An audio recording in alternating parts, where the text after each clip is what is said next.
Hello, everyone. Welcome to our next Tiger Talk.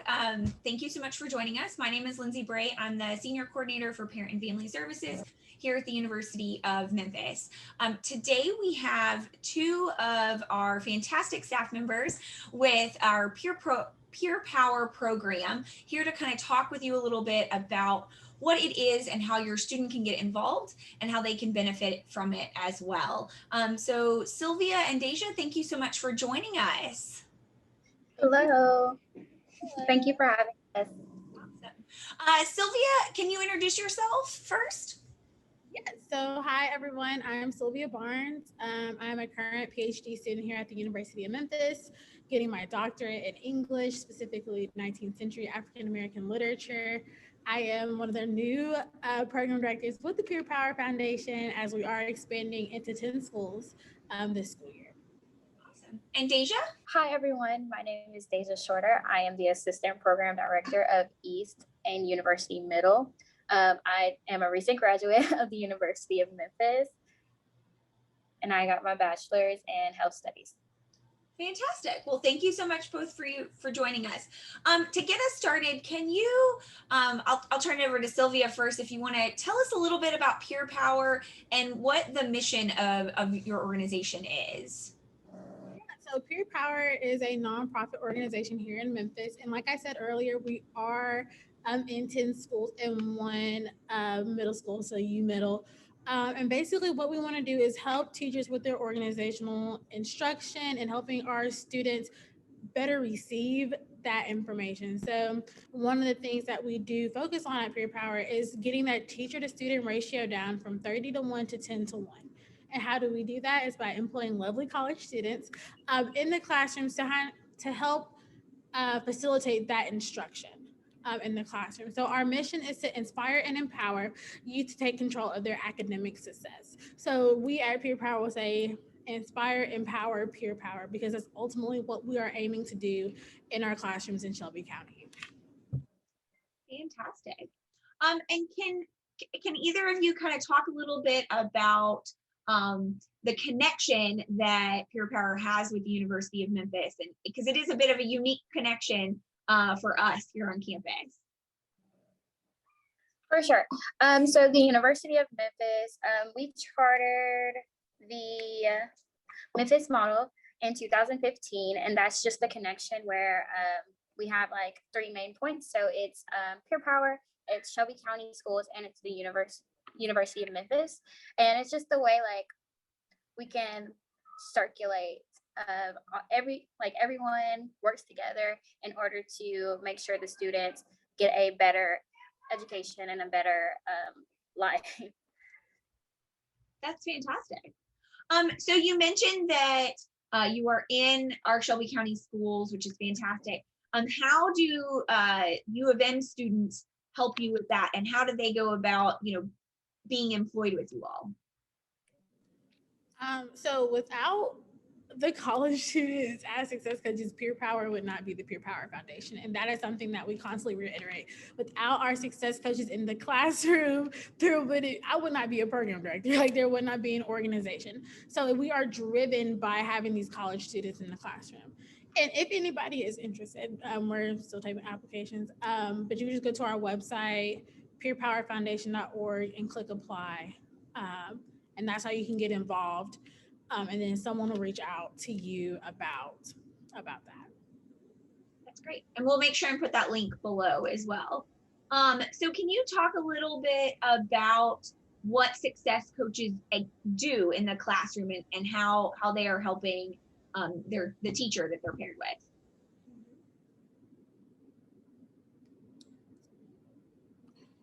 So success coaches help. I thought you were going to do it since you were unmuted. I'm sorry. So success coaches, we are basically like a mentor and a tutor inside of the classroom. So whether they're needing help on just life advice or like actual classwork, we're here to help them. We work directly with the teachers in order to know the curriculum, to understand it. I know like a lot of teachers send the curriculum before the week gets started. So like if you're not sure on something, you're able to go ahead and ask that teacher, hey, I'm not too sure on this. Can you like explain it for me? I'm sorry for the children in the background. They're having fun out there, it seems. But that is basically what peer success coaches do. So, Sylvia, do you want to add anything, or did I nip it? I mean, you did great. Just to reiterate what Deja was saying, they do serve as a liaison between the teacher and the student. They are like that go-between person. So our founder, Mr. Charlie McVeigh, created this in 2004, and he saw a disparity, within Shelby County schools, and he was like, okay, he made it his life mission to fix it by employing high school students to tutor their peers. Emphasis on peer power, right? And he learned and he saw that was very efficient. So teachers communicating to our success coaches, like they just said, with the curriculum or whatever, and then the success coaches then in turn taking that and communicating that with the students is what a success coach does. That's fantastic, to utilize students that way. So what might make a student a good fit to be a success coach? I think a good fit. So I will say one of the misconceptions about being with peer power or working in, because we work in the school system, is that, oh, well, you have to want to be a teacher, or that is your ultimate goal, or an educator or something like that. And that's not necessarily the case. If you've had a great high school experience, so I'm not from Memphis, I'm from Murfreesboro, like I always say, but I've had some very good high school experiences, granted the different opportunities I was afforded within my school district. A lot of our students don't have that.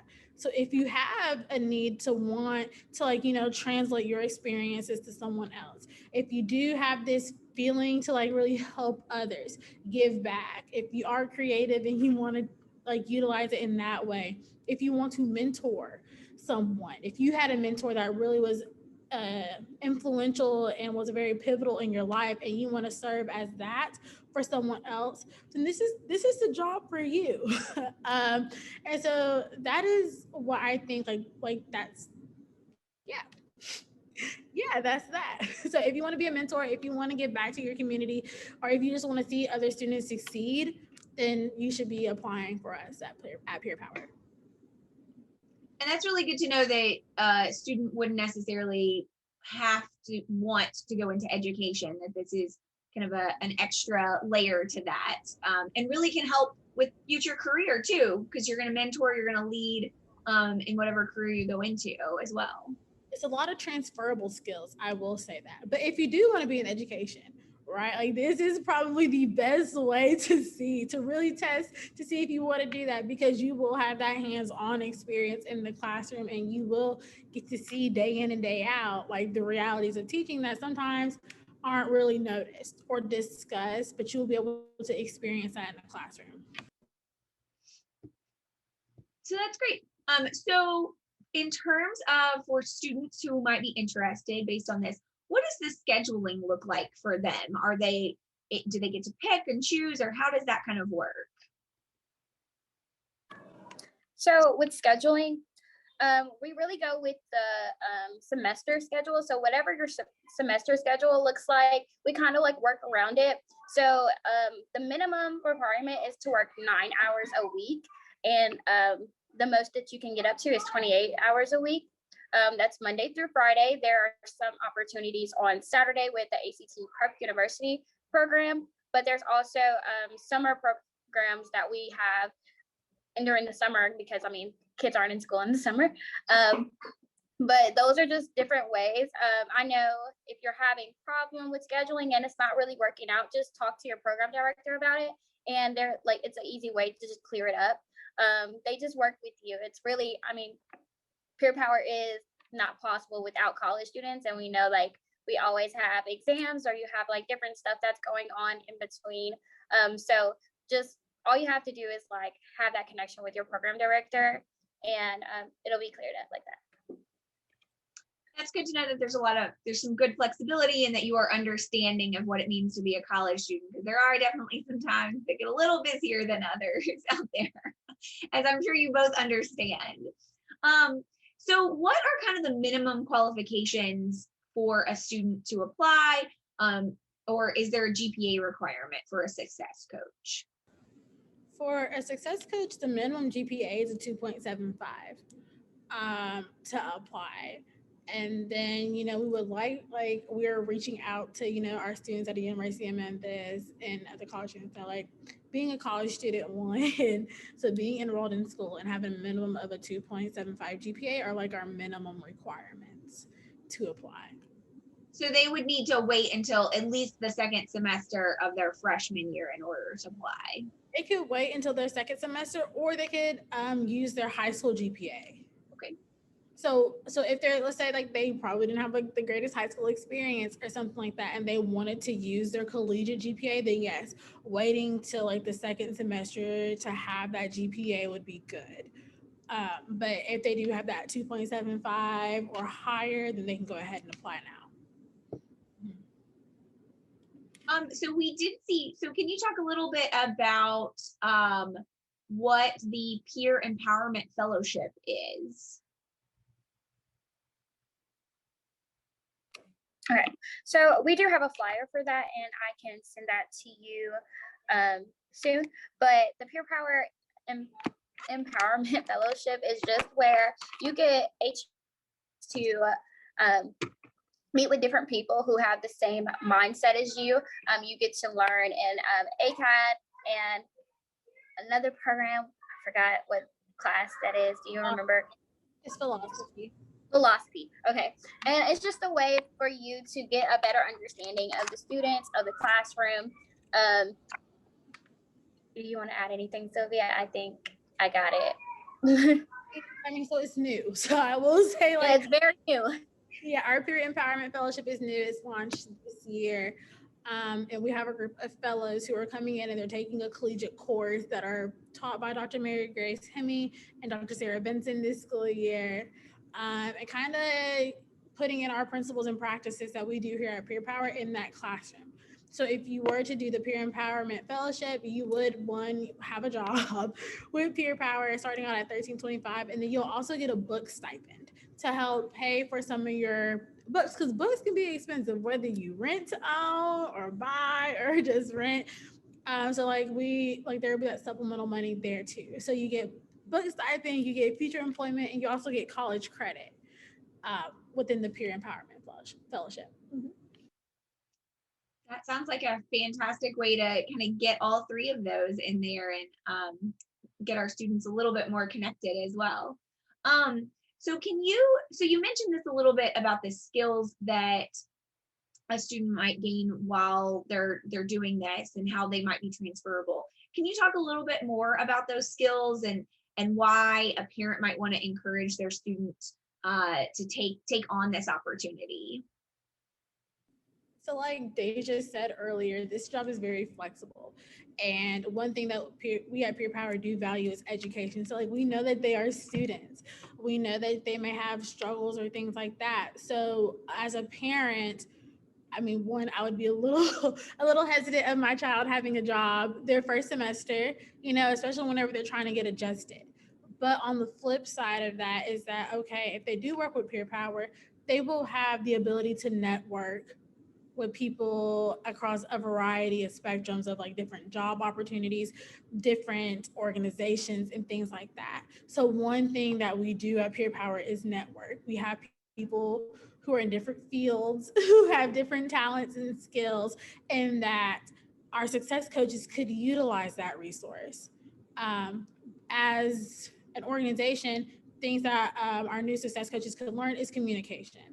So I teach at the University of Memphis also. So some of the things that I get onto my students about is communication, right? So communicate and be proactive. I think this is a job that will push them and help them develop that skill.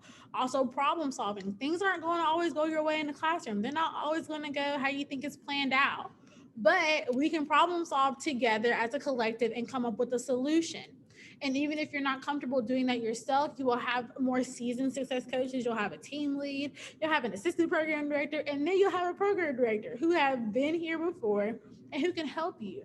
So problem solving, decision making, time management. So like Deja said, like we understand that they're in school. We understand when exam time comes that, it's crunch time. Communicate with your program director, and then we can work on that. right? We can help you do time management if you're struggling, or help you study if you know we're skilled in that area. And then we can also work on your strengths and also improve their weaknesses. So we know that this is a time where they are probably trying to find themselves. I know I was trying to find myself 6 hours away from home. Um, and so, but at least they can have a support system behind them to do that. You know, I played a sport and I had like a lot of people looking out for me. And this is one way of doing that. If you're not really involved in sports or if you haven't joined a club, Peer Power can be that support system and that team for you. That's really fantastic because we talk a lot to our parents about building their network and getting to know people and having that support around them. So this sounds like a really fantastic program if a student's interested to have that extra layer of support and connection to the university and to their future career as well. So that's great. So as we kind of wrap up, what is the most important thing, and I'll ask both of you this question, that you would want students and families to know about Peer Power and as you worked with them? So Deja, do you want to go first? Yes. I think one thing that we would like parents to know is that like we're on your side. We're always here to help, no matter what it is, what's going on. Especially like with students in the classroom, we are here to help. Whether it's on something, so like a success coach would be like in English, and we can still help you if you need help in math or Spanish or anything like that. But another thing is like if you're just like struggling for like college information, trying to understand that, like we can help you with that. Like we could just help you with so many different things, and you might not even think about what like knowledge that we know of until like we actually sit there and have a conversation. So I think number one, like it does take a village, and like we are that village. Sylvia? Oh, I like that village, Deja, because it does take a village. Something that I think that our students and the families should know about Peer Power is that we heavily are emphasizing servant leadership. So we're putting us, our individual behind, and we're really looking out for others. So that goes back to what Deja is saying. We do want our parents and our students to know that they do have a support system. And I think that not a lot of jobs can provide that sometimes. That flexibility, that understanding, that willingness to help. And I think Peer Power is a job that does that. We do it for our students. So putting our students first and figuring out how to address their needs. What can I do to help them? Not what can they do to help me look good? We put them first. Same thing with our success coaches or our college students. What can we do to help you? What can we do to help you, to help set you up with success? And I think that is something that we at Peer Power really value, servant leadership, because, you know, we want to be that village, like Deja said. I love that too. It's all about a village. Every student needs a village to help them be successful while they're here, from everything y'all do in the high school system, middle schools, all the way up through college as well. So building that village for our students. So as we wrap up, I want to make sure all of our parents know, and we'll include the link, but tell us a little bit more about how students can apply for this position and what it might, like as of right now, what the starting pay is, because that's usually the bit that always helps too. So the starting pay is $13.25 an hour. I know most jobs aren't like that, right? So in order to apply, all you have to do is go to peerpowerfoundation.org, and there are tabs. So you can click on apply now, and it's going to take you to a Survey Monkey link. And all you have to do is fill that out. Awesome. And so do they need a resume in order to apply as well? No, you do not need a resume. I know like sometimes we are dealing with high schoolers, so they don't usually have like a resume. But I mean, if you have one, you can just send it to our HR director. Her name is Stephanie Hale, and that email is also within the resume. application. Lord Jesus. That's perfect. Well, thank you so much, Sylvia and Deja. We really appreciate you joining us for our Tiger Talk and talking to our parents a little bit more about peer power and how their student can get involved. So thank you so much. Thank you, parents, for joining. We will be back with you for another Tiger Talk soon. Thanks. Thank you. Thank you.